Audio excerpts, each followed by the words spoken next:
ಅಲ್ಲ, ನಾವು ಇಡೀ ರಾಜ್ಯದ ಜವಾಬ್ದಾರಿಯನ್ನು ಹೊತ್ತಿದ್ದೇವೆ ನಾವು. ಹಾಗಾಗಿ ನಾವೇ ಎಲ್ಲದಕ್ಕೂ ಕಾರಣ ಅಂತಕ್ಕಂಥದ್ದು ಸ್ವಾಭಾವಿಕವಾಗಿ ಅವ್ರಿಗೆ ಬರ್ತಕ್ಕಂಥದ್ದು.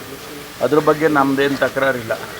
ಆದರೆ ಸಂಪೂರ್ಣ ಮಾಹಿತಿಯನ್ನು ತಗೊಳ್ತೇನೆ, ಯಾವ ರೀತಿ ಅದು ಆ ಘಟನೆ ಆಗಿದೆ ಮತ್ತು ಯಾಕೆ ಆ ವಿದ್ಯಾರ್ಥಿ ಸಾವಿಗೆ ಹೋಗುವಂಥ ರೀತಿಯಲ್ಲಿ ಏನು ಘಟನೆ ನಡೆದಿದೆ, ಯಾರದಕ್ಕೆ ಜವಾಬ್ದಾರಿ, ಅದೆಲ್ಲ ಮಾಹಿತಿ ತಗೊಂಡು ಆ ನಂತರ ನಾನು ಉತ್ತರ ಕೊಡ್ತೇನೆ.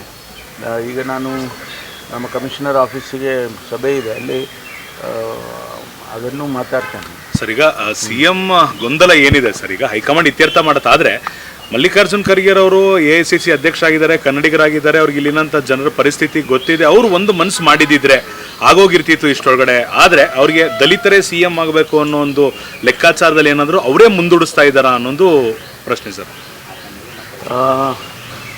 ಬಹಳಷ್ಟು ಮಾಹಿತಿಗಳು ನಮಗಿಲ್ಲ. ಮುಖ್ಯಮಂತ್ರಿಗಳ ವಿಚಾರದಲ್ಲಿ ಏನು ಮಾಧ್ಯಮದಲ್ಲೆಲ್ಲ ಬರ್ತಾ ಇದೆ, ಅದು ಭಾಳಷ್ಟು ಮಾಹಿತಿಗಳು ನನಗಂತೂ ಇಲ್ಲ. ಹಾಗಾಗಿ ಅದರ ಬಗ್ಗೆ ಹೆಚ್ಚು ಮಾತನಾಡೋದು ಸಮಂಜಸ ಅಲ್ಲ ಅಂಥೇಳಿ ನನಗನ್ಸುತ್ತೆ. ಅದನ್ನು ಅಲ್ಲಿಗೆ ಬಿಟ್ಬಿಡೋಣ. ಏನು ಹೈಕಮಾಂಡ್ನವರು ಏನೆಲ್ಲ ತೀರ್ಮಾನ ತಗೊಳ್ತಾರೆ, ಅವರಿಗೆ ಪ್ರತಿಯೊಂದು ವಿಚಾರಗಳು ರಾಜ್ಯದ ಬಗ್ಗೆ ಗೊತ್ತಿರ್ತಕ್ಕಂಥದ್ದೇ. ಮಲ್ಲಿಕಾರ್ಜುನ್ ಖರ್ಗೆ ಅವರು ನಮ್ಮ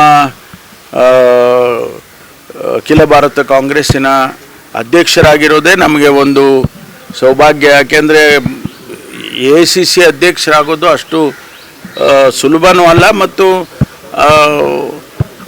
ಆ ದೊಡ್ಡ ಜವಾಬ್ದಾರಿಯನ್ನು ನಿಭಾಯಿಸುವಂಥ ಸಾಮರ್ಥ್ಯನೂ ಇರಬೇಕಾಗ್ತದೆ. ಅದಕ್ಕಾಗಿ ಸನ್ಮಾನ್ಯ ಖರ್ಗೆ ಅವರಿಗೆ ಅವಕಾಶ ಇದೆ. ಅವರಿಗೆ ಪ್ರತಿಯೊಂದು ಈ ರಾಜ್ಯದ ರಾಜಕಾರಣ ಪ್ರತಿಯೊಂದು ಗೊತ್ತು, ಅತ್ಯಂತ ಹೆಚ್ಚು ಅನುಭವ ಇರ್ತಕ್ಕಂಥವ್ರು ಮತ್ತು ಎಲ್ಲವನ್ನು ಕೂಡ ಸ್ವತಃ ತಾವು ಅನುಭವಿಸಿದ್ದಾರೆ, ನೋಡಿದ್ದಾರೆ, ಅವರಿಗೆಲ್ಲವೂ ಗೊತ್ತಿದೆ. ಹಾಗಾಗಿ ನಾವುಗಳು ಯಾರು ಹೇಳಿದರೆ ಅದಕ್ಕೇನು ಅಷ್ಟೊಂದು ಅರ್ಥ ಬರೋದಿಲ್ಲ. ಅದಕ್ಕಾಗಿ ನಾನು ಹೆಚ್ಚು ಅದ್ರ ಬಗ್ಗೆ ಪ್ರತಿಕ್ರಿಯೆ ನೋಡಿದ್ರೆ ಅವ್ರಿಗೂ ಕೂಡ CM ಆಗುವಂಥ ಆಸೆ ಏನಾದರೂ ಇದೆಯಾ ಅಂತ. ಅಲ್ಲ, ನಮಗೆ ಅವ್ರು ಆಗಿದ್ದರೆ ಬಹಳ ಸಂತೋಷ. ಯಾಕೆಂದರೆ ನಮಗೆ ಅಷ್ಟೊಂದು ಹಿರಿಯ ರಾಜಕಾರಣಿ ಮತ್ತು ಅನುಭವ ಇರ್ತಕ್ಕಂಥವ್ರು. ಅವರು ಆಗೋದಾದರೆ ನಾವೆಲ್ಲರೂ ಸ್ವಾಗತ ಮಾಡ್ತೀವಿ.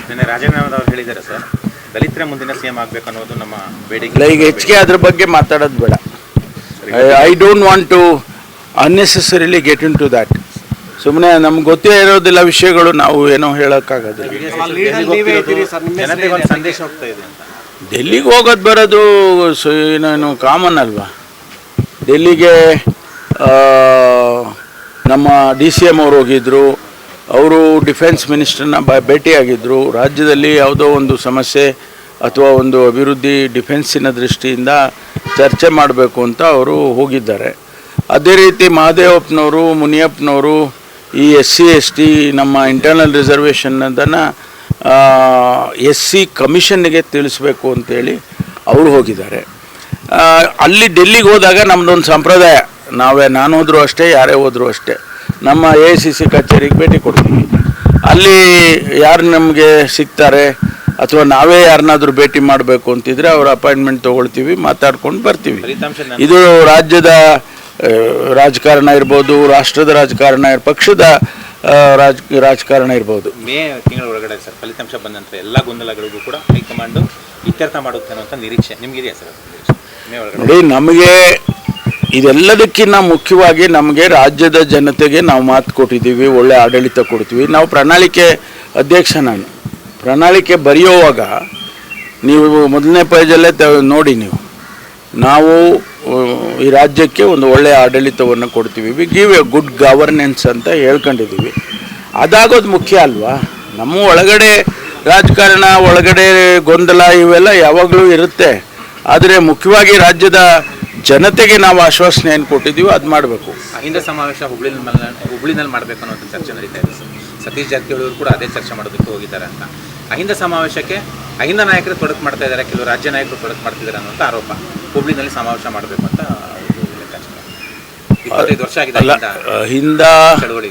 ಅಹಿಂದ ಸಮಾವೇಶ ಪ್ರಾರಂಭ ಆಗಿದ್ದೇ ಆ ಸಮುದಾಯಗಳು ಇನ್ನೂ ಅನೇಕ ಕ್ಷೇತ್ರಗಳಲ್ಲಿ ಮುಂದುವರೆದಿಲ್ಲ. ಶೈಕ್ಷಣಿಕವಾಗಿ ಹಿಂದೆ ಬಿದ್ದಿದ್ದಾರೆ, ಔದ್ಯೋಗಿಕವಾಗಿ ಹಿಂದೆ ಬಿದ್ದಿದ್ದಾರೆ, ಆರ್ಥಿಕವಾಗಿ ಹಿಂದೆ ಬಿದ್ದಿದ್ದಾರೆ, ಸಾಮಾಜಿಕವಾಗಿ ಅಂತೂ ಹಿಂದೆ ಬಿದ್ದಿದ್ದಾರೆ.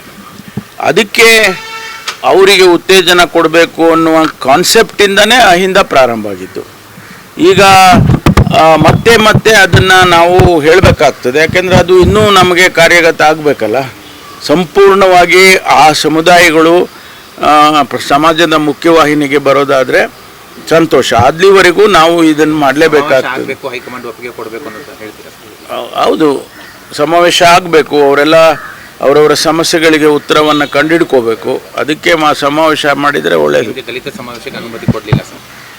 ಅಲ್ಲ, ಇದು ಅದರಲ್ಲೇ ಸೇರಿದೆಯಲ್ಲ. ಅಹಿಂದ ಅಂದರೆ ದಲಿತರು ಸೇರಿದ್ದಾರೆ. ಜಾತಿ ಜನಗಣತಿ ವರದಿದ್ದು ಸರ್ 420 ಕೋಟಿ ಖರ್ಚಾಗಿದೆ. 1.25 ಲಕ್ಷ ಸಿಬ್ಬಂದಿನ ಯೂಸ್ ಮಾಡ್ಕೊಂಡಿದ್ದಾರೆ. 12 ಆಯೋಗ ರಚನೆ ಆಗಿದೆ.